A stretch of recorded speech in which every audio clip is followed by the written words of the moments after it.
4, 3.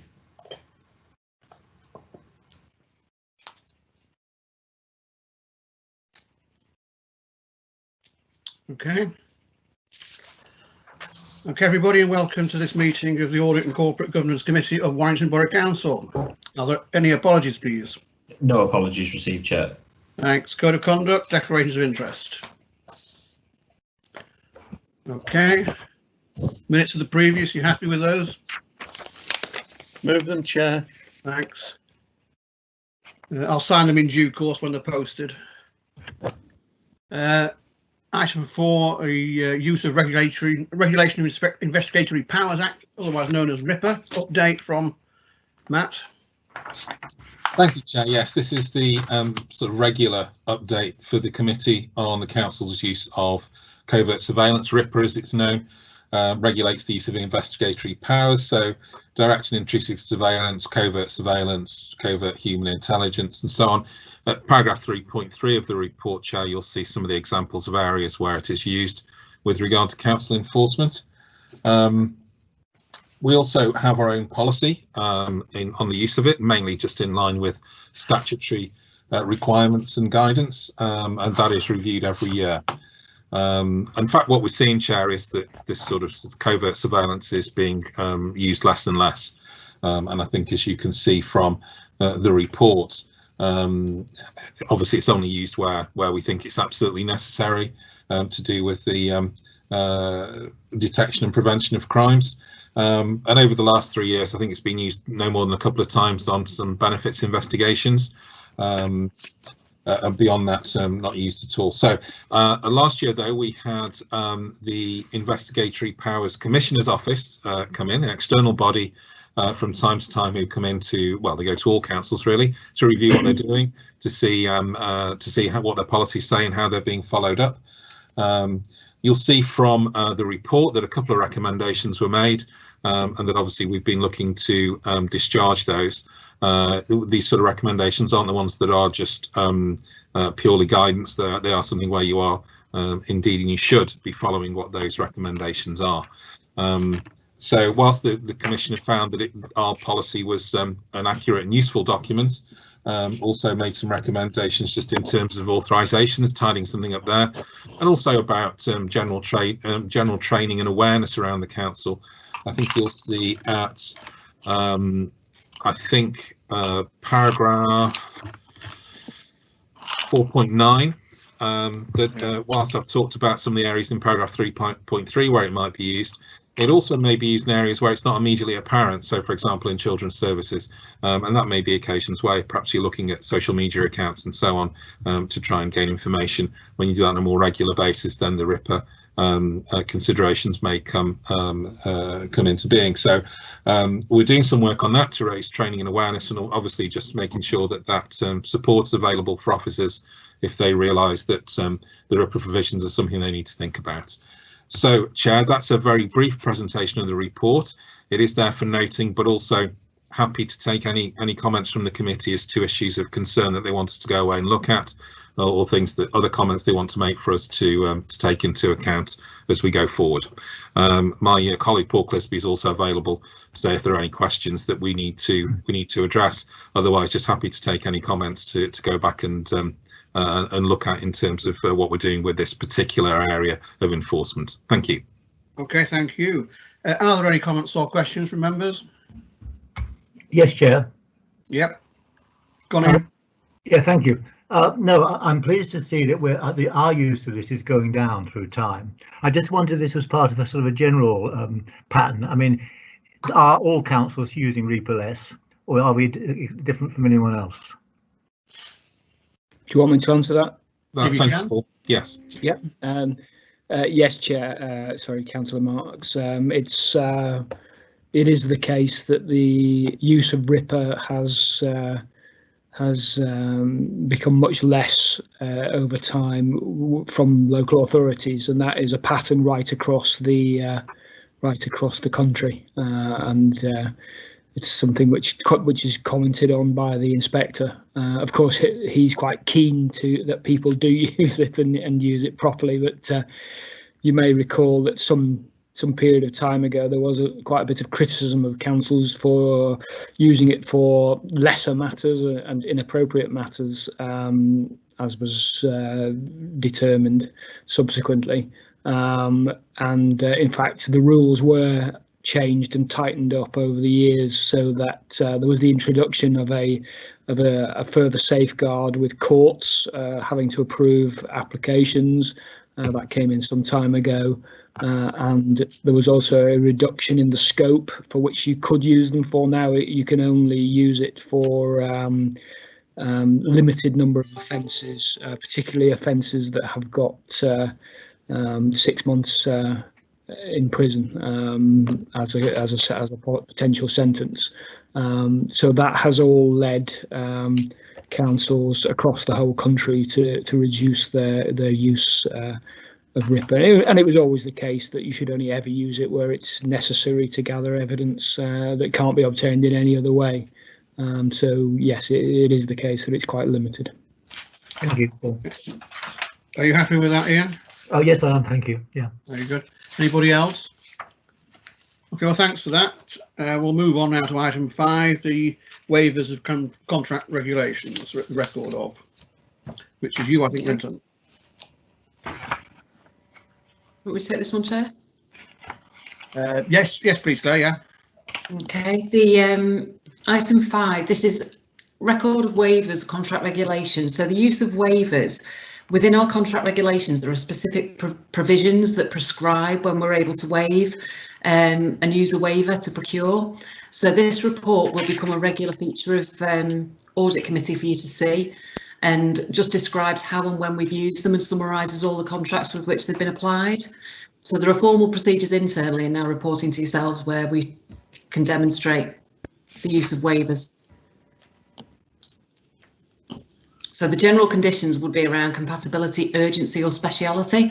So all of those are described within, and the largest user of waivers in this case is Families and Wellbeing, and it's fairly consistent with previous years as well in terms of the use of waivers. So this report is for information and noting. Okay, thanks for that. Do members have any comments or questions? Yeah, just a question, also a comment. Question: be useful to know just where we sit in comparison with other local authorities, if comparisons can be made. Another thing, it might have been useful to have stated in this report that there weren't any connections for any of these contracts between councillors and the organisations that were chosen, in view of what we've seen happening at Westminster. So I think it would have been good to put on the record that this didn't happen here. Okay, I think we're certainly able to add that to future reports, because we do tend to note that in the waiver process. And in terms of comparisons, I think this was raised previously, it's very difficult because each use of waiver is bespoke to the individual local authorities and how and when they will approve them. So it's difficult to get benchmarking information. Okay, thank you. Okay, anybody else? Okay, Claire, thanks for that. We'll move on to item 6. Oh, Chair, before you go, sorry, Steve Parrish, I'm on the phone and all right, struggling to get in. 5.2 on page 20. I think it should be a comma rather than a full stop in the amount there. It's 2.5 million. And I don't know if it's just me, but I seem to be missing some of paragraph 7 on the report. It goes from 6.5 to on page 21 to halfway through something on page 22.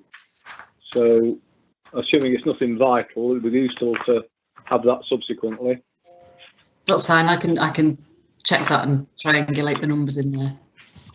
Thank you. And following up the last comments, obviously the National Audit Office is all over the COVID contracts for the government. Is this any of this subject to external audit? I don't know if Linton wants to comment on that. I'm not aware that they look at this area specifically.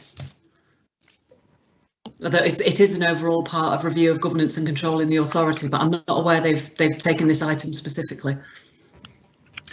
Yeah, through you, Chair, I don't believe there are any directly.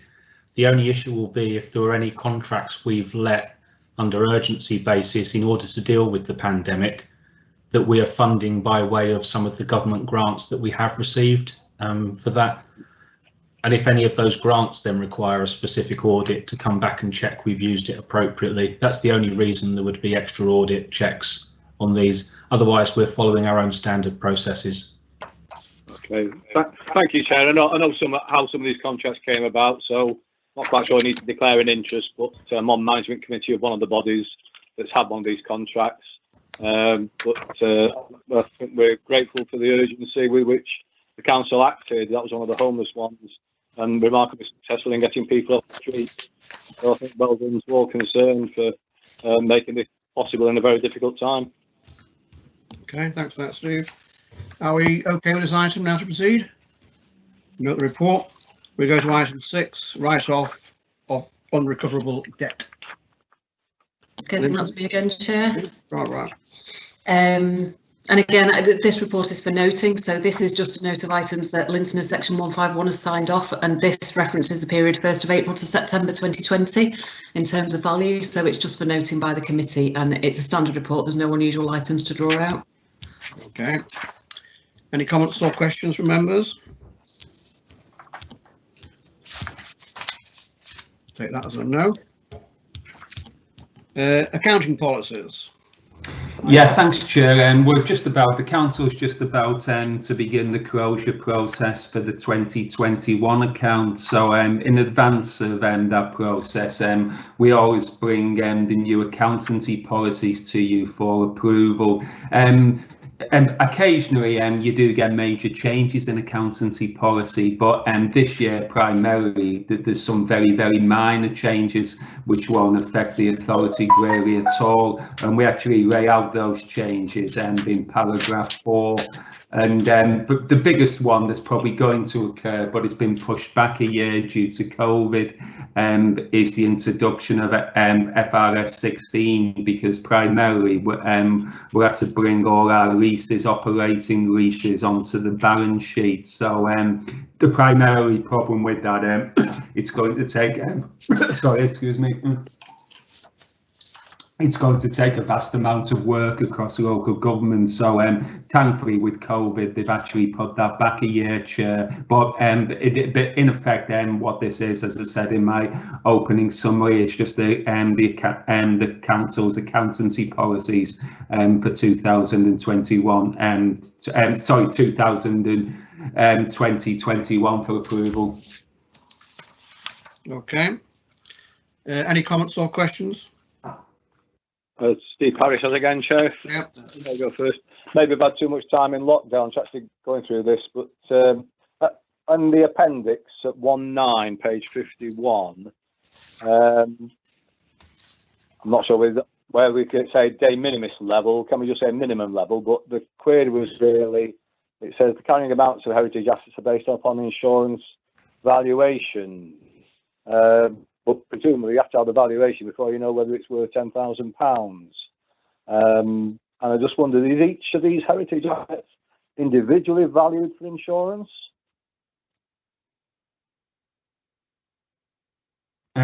I don't fully know the answer. I don't know whether Jean with the work that's done on Jean's section. I think what councils do, if they have anything valuable, you know, I think Manchester's got a very valuable art collection, so some of the paintings are valued on an individual basis, but I just think they're valued from an insurance basis. When there was a change in the standard a few years ago, I think I'm going back about 10 years, I think there was a major revaluation exercise that took place with heritage assets when we first had to revalue them. So I'd imagine from an insurance point of view that the insurance policy is based on that initial valuation, and it's just rolled forward on a year-by-year basis and adjusted for risk.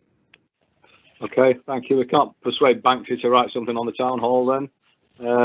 On page 55, just for clarity, I think I know what it means, but might even make a suggestion. It says under componentization, awful word, near the bottom. assets that have a building value of over £500,000 to be recognised separately if the component has to have a value of at least 20% of the building value. I presume that just means has a value of at least 20%. And then Yeah. a useful life, which is at least 20%. And I think the words which is complicated a bit. So can actually suggest an amendment. So it reads, has a value of at least 20% of the building value and a useful life at least 20% lower than the asset as a whole. That's if I've understood it right.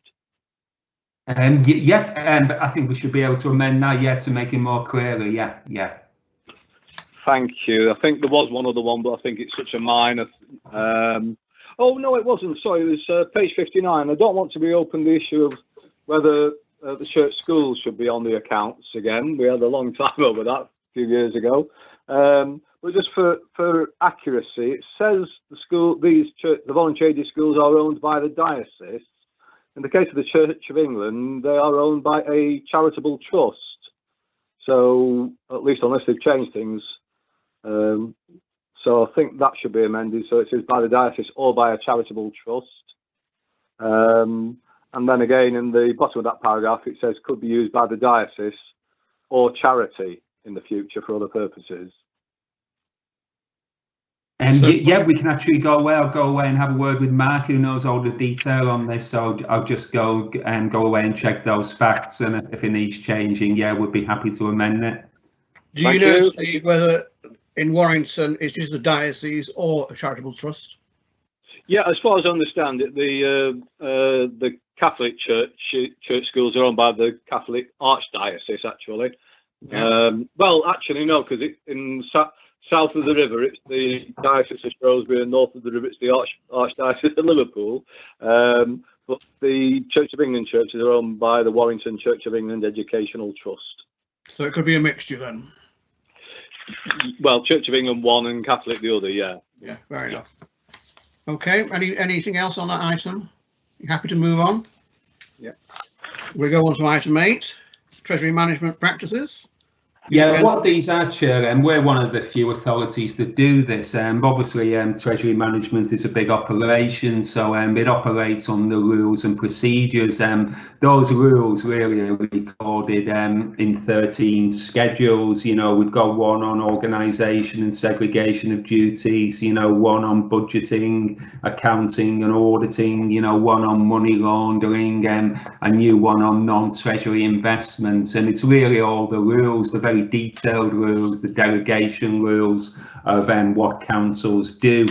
The only thing the rules say is primarily that we should review this policy, at least once a year. Most councils, it's just an officer document, but what we do in Warrington, we think it's an important document, and we need to be fully transparent. So the document is subject to internal audit review, and a big internal audit review took place of the document last year. And we do actually review it on a yearly basis and bring it to this committee at this time of year. There is a table in the report which primarily summarises the changes. They tend to be ongoing changes. There's nothing major happened during the last year. The changes we've made has largely been, around the changes to people's titles of posts. Claire's title has changed this year. I think since we last reported, the executive board has become the cabinet, and we've strengthened, following the PwC review, some of our commercial governance. So it's more of a tidying up exercise that takes place on an annual basis. But we've actually brought this document to you really just to know for transparency purposes. It is a beast of a document, Chair, so I won't go through it, but I'm happy to take any questions that you've got. Okay, thanks for that. Are there any comments and questions or questions? Sorry, again, I've got a couple, Chair, Steve. Page 75, again, I'm not sure it's needed any amendment. I'm just trying to get clear in my head. At the bottom of the table 1, the first block, it's got building societies and the value of the assets of the building societies. Do I presume from that if a building society has assets less than 250 million, we don't invest at all? But then the categories, for instance, the bottom one, the assets greater than 250 million, but less than a billion, but less than 1,000 million. So it's really, because obviously the bottom one, the top two are both comprised equity. Just trying to get down, that's what it does mean. Yeah, you're correct. That's what it does mean. We wouldn't invest below those de minimis levels. Thank you. And on page 8143, near the bottom, it says investments will be made with counterparties that do not have a credit rating. I think somewhere there probably needs to be the word only. Either investments will only be made or only after a full due diligence exercise. We're not obliging ourselves that we invest with counterparties that do not have a credit rating, are we?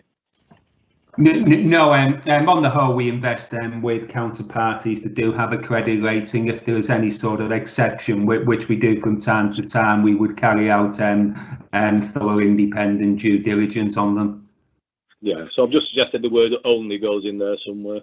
Yeah, okay, yeah, we're happy to have a look at that, yeah. Thank you. That's it, Chair. Okay, anybody else? Happy to move on? We'll note the recommendation and we'll go on to item 9, Treasury Management Monitoring Report. That's you again, Danny. Thanks, Chair. It's a very positive report, this really. Treasury's actually, it's been a bit of a turbulent year in the world economy caused by COVID, but Treasury management's come out in a very, very strong position. If I can take you to the sort of the table sort of 2.2, which really breaks down the authority's debt. Sort of, its net debt position and its investments, and I think what's encouraging there that there's been very little movement in the council's debt this year. So our borrowing really has only increased by about 20 million, and really over the last 12 months. If I can just throw out a few more highlights as well. It's pleasing to see as well that we've operated within all the prudential indicators which are set out in paragraph 5 that were agreed by Council in February 2020. I think if you look, we've been very successful again in beating all the SIFA benchmarks in terms of returns on all our investments. You also see the short-term investments across the board now that they're beginning to generate a negative return for other councils. That's because we're tending to be entering a negative interest rate environment with many of the banks and money market funds not wanting people to invest money in them. So they're tending to operate with a negative interest rate environment, but we've managed to, proactive management and maintain a return on our investments. I won't comment, as I say, it's not my view, it's the view of Link, our advisors. Section 8 is the economic update on the performance of the economy. And another interesting section is section 9, which gives the interest rates forecast over the next few years. But as you can see from that forecast, interest rates are expected to sort of be very, very low for the foreseeable future. So that's really good when you're borrowing money, but it's not a really good thing when you're trying to invest money. I can just also talk some of our non-treasury investments sort of are in a really good position. Our housing association loans are going from strength to strength, and there's been a lot of studies published by major financial institutions that show what a really good investment opportunity, low credit risk that the housing sector is. So the wider banking and insurance community seem to be waking up to that now. The council's property portfolio, as you know, we've purchased properties over the last few years, somewhere in the region of £493 million. The property portfolios performed very well during the COVID pandemic, roughly 95% of the rents have actually been credited in during that period, and our estates guys they're currently in the process for the 2021 closure process of valuing those properties, and they think that those properties would have considerably increased in value during the last 12 months. And again, as you can see from the narrative, Together Energy is performing well, both in terms of its green credentials, and it's just in line with business plan. It's just recorded its first profit. The council's 2 solar farms came online during the last year, and they're performing well. They're performing out of the skin in terms of carbon reduction, but they are producing a positive financial return to the council.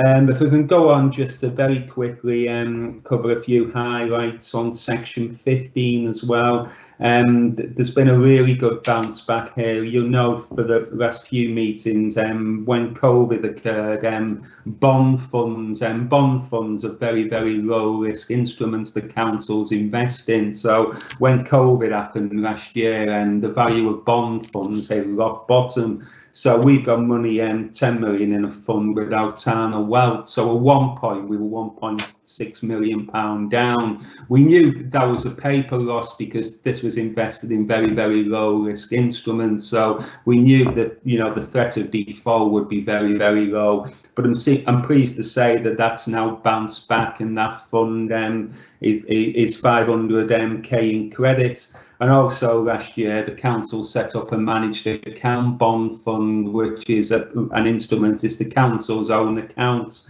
It's done with a fund manager to manage bonds, and we've had a very successful year with that fund, Chair, and that's showing a surplus over £700,000 for the year. And I think the importance of Treasury management to the council is best emphasised by paragraph 17. This financial year we've had a really good year, and we're actually forecasting that we're going to make a positive return to the council of somewhere in the region of £9 million. So that will help mitigate some of the costs that we're facing, you know, in children's and adult social care and some of the COVID pressures that we face. And that was a whistle stop to it, Chair, and I'm happy to take any questions that you've got. Okay, thanks for that, Danny. I'll anticipate Steve here and ask what happened to paragraph 14, section 14. We've gone from 13.1 to 15. No, I missed that one, Chair. Have we? Oh, well, there you are. A couple of questions. Nice. Comments or questions, please? Can I ask a question, please, Chair? Yes. Page 164, 165. The top of page 165 starts mid-sentence, and I just wondered what it was saying before that. Oh, sorry, hold on, I'll just... Yeah. 12, 4, 5 and 6, miss. What, sorry, 165 did you say? Sorry, I just need to scroll down. Yeah. We're missing paragraphs 12, 4, 12, 5 and 12 and half of 12, 6 by the looks of things. Yeah, I see what you mean. Yeah, there seems to have been a formatting or something seems to have been taken out there, yeah. I think it was just on the printed copy. It is on the online copy, the details of those paragraphs. Yeah. Is there anything significant in those paragraphs? Or? Sorry, can you just repeat? Sorry, I'm having a few problems with my page numbers. So you're questioning the final paragraph in page 165, are you? No, the first paragraph. It starts mid-sentence. On page 164, it goes 12.3, and then it jumps to 12.7 on page 165. So 4, 5. Danny, do you want me to answer that? I've got it in front of me. Yeah, have you got it in front of you, Gunton? Yeah, mine seems to be okay. So, sorry, you can answer that one, yeah. I think the issue, councillors, it seems to be on your printed copy. Those of us that have got an electronic copy have got all of the papers without an issue. The bits that precede that on page 164, I think what the first word you've got on 165 says raise an objection. That's correct. Yeah. The paragraph before that just explains the background to the original objection on the investment into Redwood Bank. It basically just says that it's performing well to business targets, but making you aware that there was still the issue related to the objection. There's 2 sections prior to that. One's related to Warrington Borough Transport shares, and and their valuation. And then the other one is about Wire Regeneration, the joint venture, and just explains the background to that. Really quite historic, but just ensuring that they're included as part of the overall reporting. Okay, thank you. And just to confirm, if anybody wants to check it, any member of the public, they have access to all the information. It's just us with the printed copies that are disadvantaged, if you will. Yeah, my version was downloaded off of the website, so it's exactly what the public can see. Good, clear that up. Thanks for that, Danny. Are there any other comments or questions, please? Me. Who's that? Yeah, Kath. Oh, hi, Kathy. Yes. Yeah. What's the question? Right. Two things. First of all, what happens if interest rates go up? And the second one is, it says the aim of a partnership is to assist in reducing fuel poverty in Warrington, etc. How are we doing that with Together Energy?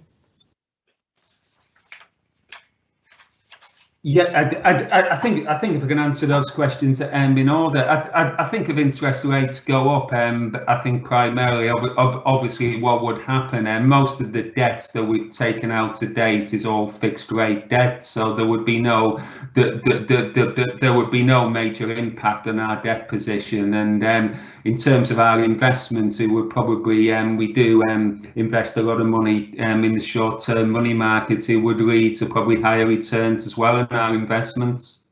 Okay. In terms of Together Energy, yeah, Together Energy's starting to do a lot of good work in terms of reducing fuel poverty and the social work that it's actually doing in the borough.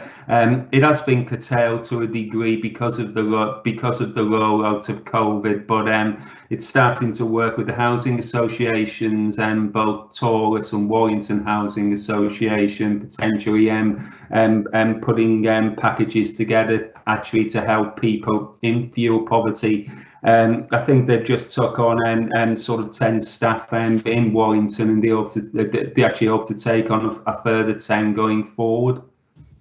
I mean, the reason why I'm asking this is with my hat on as chair of the CAB for Warrington, have they actually communicated? I'm not aware that they've communicated with us, and is there any form of dialogue that we can have?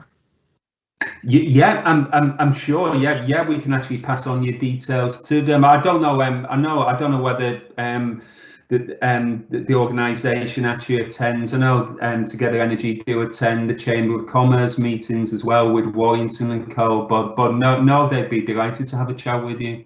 Okay, thank you. Anybody else? Okay. Sorry, Chair Steve. I take it we've not got an update from Grant Thornton on the accounts. But I did notice back in the list of emergency contracts, one was with PricewaterhouseCoopers, or PwC as they're now known, over the Redwood Bank valuation. I know from conversations we seem to be just arguing now over the valuation of a part of an investment in the bank, and obviously we're all anxious to get that signed off. But I just wondered if Linton could explain it briefly again, because it just seems to be over how much value the bank at in between investing the first 10 million and the rest of the money. Yeah, I'm happy to take this here, and Andrew might want to comment as well from Grant Thornton's perspective. You're right, we did bring in PwC to help us with that, to try and get some agreement between ourselves and Grant Thornton. There were two issues relating to a disagreement between the council and Grant Thornton on how we accounted for that.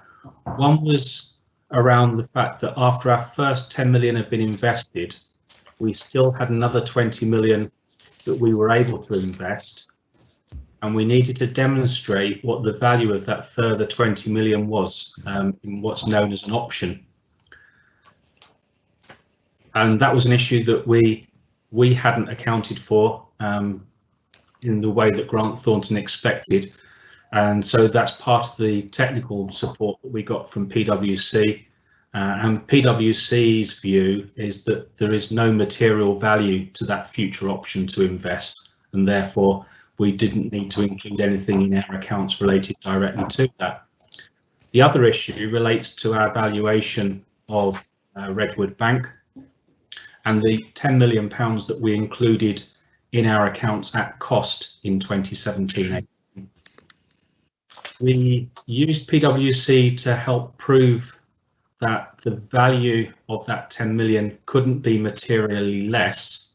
However, we hadn't got to a point of agreement with Grant Thornton over whether we should have been quoting a figure higher than the 10 million and whether it could have been materially more. A group of us met last week, officers from the council with PwC, along with Andrew from Grant Thornton and some of his financial reporting colleagues from within Grant Thornton. And I think we've reached an agreement on how we can move that forward. What that's meant is I have written a draft note which I've shared with Andrew only yesterday, and I believe that he will now need to refer that to his financial reporting colleagues. But that's expected. We are getting very close to an agreement on that, and that would demonstrate that the value we have put on Redwood Bank is in fact correct. Thank you, Chair. Well, thank you, Linton. Okay. Chair, do you want me to just add to that? Yes, Andrew, please. Thank you, Chair. Yeah, so I agree with a lot of what Linton has just said. Just to be clear in terms of where we think we are at the moment, so the kind of main sticking point remains around the valuation of the options, so not the 10 million that had been invested during the year, but the options that the council had to invest in the future and what they were worth. So where the PwC report hasn't really given us much is whether there's upside risk, i.e. the company valuation has exceeded beyond what the council had sort of invested in. Now, at the moment, we haven't yet got the evidence. Linton has shared a paper yesterday, which I have forwarded on to colleagues in our valuation team who are going to take a look at and see whether that gives us enough to make an assessment as to whether there is a material issue to look at or not. We will feedback once we've reviewed that. We'll come back to Linton and colleagues to provide our sort of views and any queries that we have on that. So things have progressed, but we're not quite there yet, and we do just need to just make sure that we've got enough evidence in place to assess whether this issue is material or not to the council's accounts. Okay, thanks for that, Andrew. Sorry, Chair, I'm just trying to get my head around this. So essentially, if we invest £10 million and we show this in the accounts, that's fine. Once we've invested 30 million and we show that in the accounts, it's fine. But what's not fine is fixing an arbitrary amount of how much the chance to invest a further £20 million is. So that, I'm not an accountant, but that sounds like what we're arguing about. The best way of explaining it is that at a point in time, the council had agreed to buy additional shares to a cost of £20 million, but the underlying asset that you're buying into, i.e. the bank, the valuation of the bank will fluctuate depending upon its performance. So the issue is that £20 million that you're about to invest still worth £20 million? Has it gone up or has it gone down? And that's what we need to get the evidence over. What? Oh, sorry, I don't want to pursue it too much, Chair, because obviously it's beyond my pay grade because I'm not an accountant. But it's obviously vital to getting these accounts signed off, and there doesn't appear to be a recognised formula for calculating this. So I can see the problem for all parties, but angels on the head of a pin as far as accountants are concerned seems to be what I'm thinking. Did you understand that, anybody? Chair, can I comment as well, please? Chair, it's Ian. Yeah, Ian, yes, Tom. No, I didn't understand it. I mean, I'm pleased that Andrew says we're getting a little bit closer to this, but it still seems asymptotic. Whether we're ever going to get there. And I have to say to you that sort of the man or woman on the proverbial Dallam omnibus will certainly not understand what this is all about. I mean, indeed, why it's so important. I'm not suggesting we can't get some agreement on this, but in terms of the real lives of people in Warrington, it can't be too material. So, but I'm pleased that we might be getting somewhere. Goodness knows when they'll be signed off. I daren't even ask the question anymore. Just two other comments, though. I understand. I think on the website, last looked, the 17 and 18, 19 accounts were described as draft because the sign-off wasn't there. But I think the 1920 ones doesn't actually use the word draft. So maybe it should, unless anyone thinks that they have actually been agreed. And secondly, can I just, I mean, I mentioned this in the previous ACG, the fact I hope that before we come to the 2021 accounts being sorted out, that we can have ourselves, the council and Grant Thornton have agreed what we're going to do about Redwood, so we don't go into the public domain with more sort of wrangling and disagreement. I really would like to think that this can be sorted out behind the scenes before it goes public. Okay, that's all. Thank you. Okay, thanks for that. Can I just answer those couple of questions, Chair? Yeah, you can, yeah. I think particularly on that last one, I think it's the point, and I think Andrew's agreeing with me on this as well. The big issue we had is around the valuation of that option for the further investment. Although there will still be an issue over the valuation of our total investment, by the time we'd invested the 30 million, there were no further options to invest. And I think I've referred to that previously as unwinding the issue. And that was something we agreed a couple of years ago with Grant Thornton, that to avoid it being an issue beyond the 1 year, if we'd invested the full amount, then we're only having to account for the value of the bank, not for the value of the ability to invest further. On the point of the 1920 accounts, that's also been raised with me last week, and my understanding is we made a correction to that the other day. So on the council's website now, it's quite clear that they are draft accounts and have not been audited. Okay, thanks, Linton, for that. Yeah, I haven't checked for a few days, I must say. Okay, any more on this item? Okay, then we go on to the next one. Self-governance, corporate governance self-assessment and review of effectiveness. Are you taking this one, Jean? I'll take this one if I may. Simon? Okay, Simon. Yeah, just a brief introduction. I mean, members should be familiar with this. This is the self-assessment process that's carried out every year for the Audit and Corporate Governance Committee. It's a key part of the committee assessing its own effectiveness, and it is a very useful process to go through to feed into the completion of the Council's annual governance statement. So the documents that we've attached in this paper here are taken from the SIT for guidance. They'll be the same as they were last year. So Appendix A is a checklist which looks at how the committee is set up and carries out its functions. And then Appendix B is looking at how the members of the audit committee support improvements to the governance, risk and control framework of the council. So the recommendation through you, Chair, is to nominate members to complete the documents outside of this meeting and then bring them back to a further subsequent committee meeting, and we'll identify any future training or development needs through it. Okay, can I call for 3 volunteers before I appoint you? We need preferably someone hasn't done it before. Oh, I have.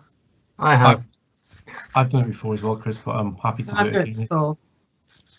Right, so Paul, were you volunteering then? Yeah, I've done it before, but I'm happy to do it again. Good man. Anybody else? Kath and another? Well, I won't be here, Chair, so I'll declare. It's to be done before, within the next few weeks. You will be here. Before. Yeah. Okay, Colin's volunteer, so there we are. Nice swan song, Colin. Okay. We move on now to item 11. We'll put that up. Okay. Are you taking this one, Jean? That's not again. Thanks. Yes, I'll take this one. I hope you can hear me okay. Yeah. This is the report on the effectiveness of internal audit and compliance with the public sector internal audit standards. And this report comes to you each year because we do a self-assessment of the service against those standards every year. So I undertake that on an annual basis, and we've done that since the standards were published in 2013. And once every 5 years, we have an external assessment of the service. So that was done in January 2017, and that was carried out through the Northwest Chief Audit Executives Group. So I'll just go into a little bit of detail on the report, not much, because we are proposing that as the next external assessment is due towards the end of this year, that we follow a similar process for the external assessment. So just in section 3, the background, as you were all aware, the public sector internal audit standards, they are mandatory for local authorities. We have an application note for local government as well that we follow. We've noted there about the independent assurance that internal audit provide at 3.3 and how that provides assurance for you as a committee and also to senior management. And every year also, as we've noted in paragraph 4, we also bring the quality assurance and improvement programme to you that shows you how we sort of maintain our own standards in place in line with these mandatory standards. The QUAID itself contains this requirement for the assessments, the internal and the external assessments. The external assessments need to be a qualified, independent person or team. It's got different forms that it can take. Last time we did a full external assessment. Well, we did a self-assessment as well with a full, independent external validation. So as noted there in 4, we do the self-assessment each year. I can conclude on the self-assessment that we can provide the opinion that we provide each year to you. And also it's just to make sure you are comfortable with us carrying on with the planning for the next external assessment through the process that we used last time through the heads of audit group across the Northwest. Just wanted to bring that to your attention and make sure you are in agreement with that. Okay, so happy to take any questions. Thanks, Jean. Are we happy to participate in this peer review? Yes. Take that as a yes. No one against. Okay, thanks, Jean. We go on to item 12. No, I'm sorry. Were there any questions of Jean before we move on? No, thanks. Okay, item 12. Draft strategy. Now you again, Simon. Yes, I'll take that if I may, Chair. Thank you. Yes, so this is the draft internal audit plan for next year. So obviously we establish an internal audit plan every year. This enables the head of audit to deliver an annual report on the council systems of governance, risk and control. So the audit strategy that we've included as Appendix 1 to the report sets out how the service is delivered and how we actually produce the plan of work each year. So we need to ensure that we've got sufficient coverage across the council to be able to support the head of audit's opinion, provide assurance for the AGS and support the Section 151 officers' statutory responsibilities. So if we look at the strategy, I think the most important part for the purpose of this year's plan is Section 2. This sets out what we've taken into account when we've decided what should go into the plan for next year. So for 21-22, the impact of COVID-19 is obviously still likely to be a key risk driver for us. So we therefore put an increased contingency in the plan to enable us to react to any changes in risk arising from COVID and hopefully from post-COVID recovery actions. We also recognise that other elements of the plan may be subject to change during the year to reflect services' new priorities or responses to COVID recovery. So as set out in section 4 of the report of the strategy, we've got a process in place for proposing and agreeing any such changes with management and also obviously with yourselves on the Audit and Corporate Governance Committee. So we'll update you with any changes through our regular reporting arrangements. So the plan itself is set out in detail at Appendix A. Should be fairly self-explanatory. I just wanted to draw your attention in the report as well to 7.2. So we have actually identified a bit of a skills gap in internal audit around the commercial and contract audit skills that we feel that we need to be able to provide sufficient assurance around the council's regeneration and commercial activity. So we will actually be looking at some service delivery options in 21-22 to enable us to address this issue and to be able to provide that assurance to you. So I'm happy to take any comments on the report and the internal audit plan for next year. Okay, thanks, Simon. Are there any comments or questions?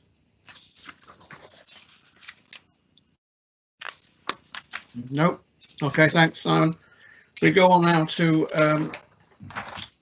the work programme, duly noted, and then we have a late paper from Grant Thornton on the audit sector update, which you've all received today. Do you want to add anything to that, Andrew? Well, just if I may, just a very quick verbal update on the 17-18 audit. I know we've already touched upon one of the issues there. So since the last audit committee in February, we have now received, there were a number of key areas that we were still working on. One of them was plant, property and equipment. We've now, I think in late February, received the information we needed from the authority to effectively start that work. We've reviewed that information and we've been able to select the properties that we want to now test, and that was turned around within just over a week. So that is now with the authority to now gather all the evidence that to kind of prove all the assumptions and inputs that have gone into the valuations of those properties that we've selected. So we are awaiting that. We have been sort of promised that we'll receive that in the next week or so. I've already touched upon the valuation of the option, so I won't go over that again. The other key area was around the underfunded pension benefits, where we're still waiting for information around a potential misstatement in the authority's accounts. To be fair, this issue was a little bit outside the control of the council because it does relate to the pension fund and the administering body, which are obviously Cheshire West in this case. So I'm not aware that we've received that information, but that information is still awaited. I do catch up with Linton on a twice weekly basis, so we do run through where things are up to, and we do also share a weekly tracker with Mark in the finance team in terms of outstanding information or queries that are with the finance team.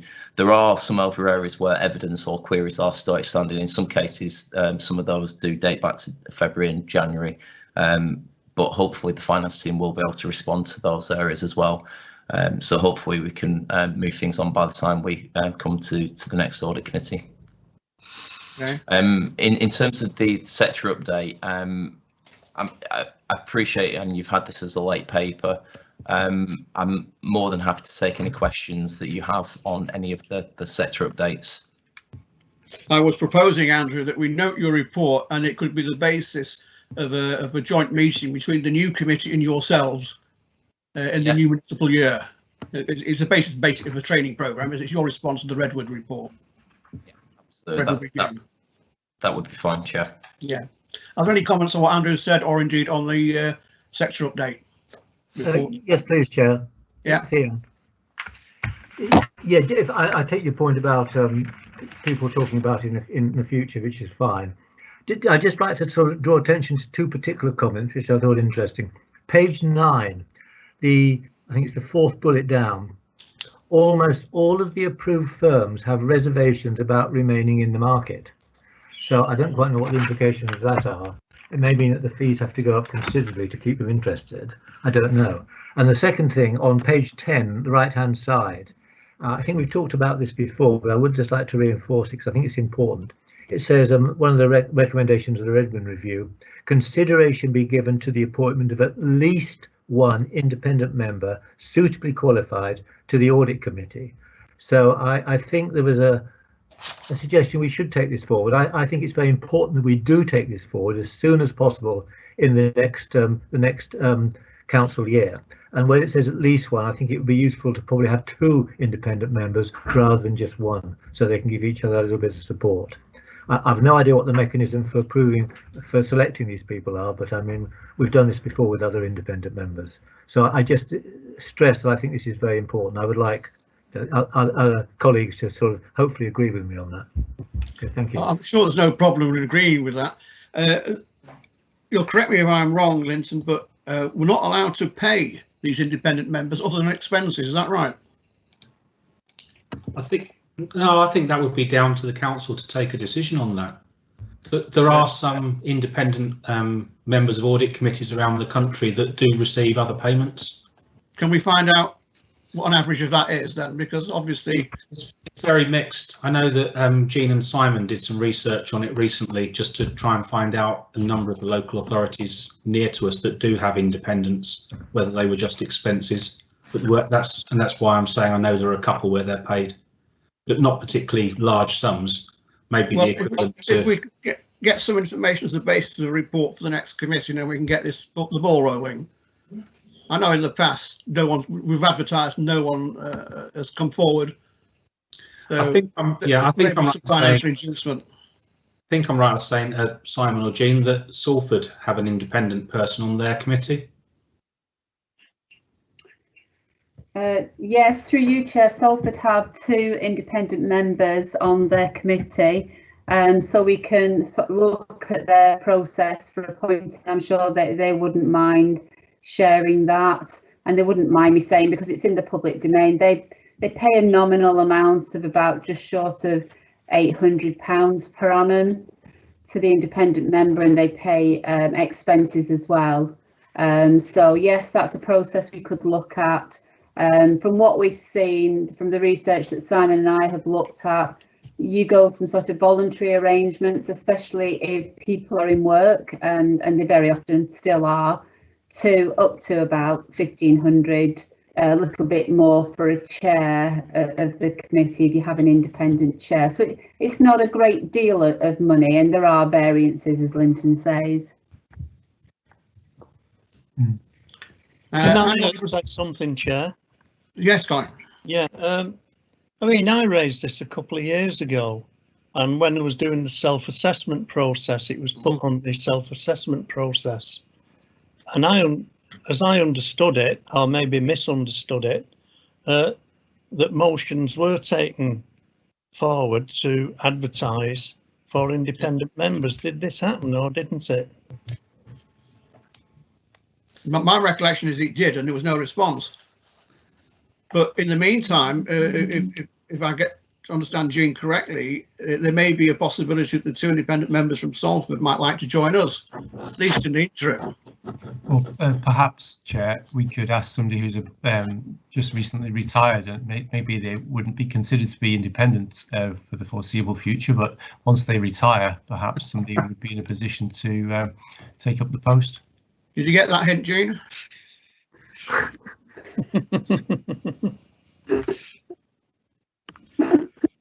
All right. Well, before I close, I have to sadly for us, and but no doubt gladly for her, report to you that Jean this is her last meeting. Oh.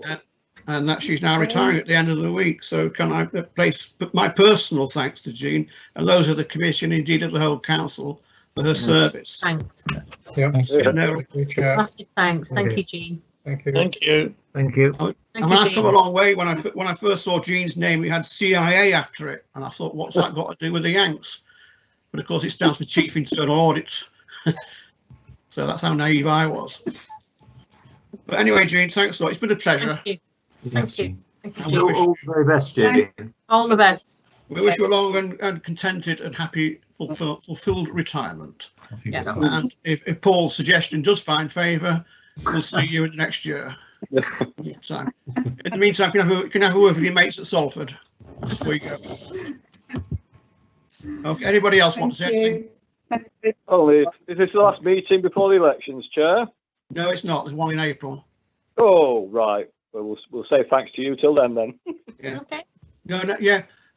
Adam, can we have that minute, Sid, what's been said about Jean's service, please? Yes. Make sure it's in the minutes. Yes, of course, Chair. Yeah. Okay, and with that, I thank you for your attendance tonight. There being no other business, I declare this meeting closed. Thank you. Thank you. Thank you, Chair. Chair. Right, so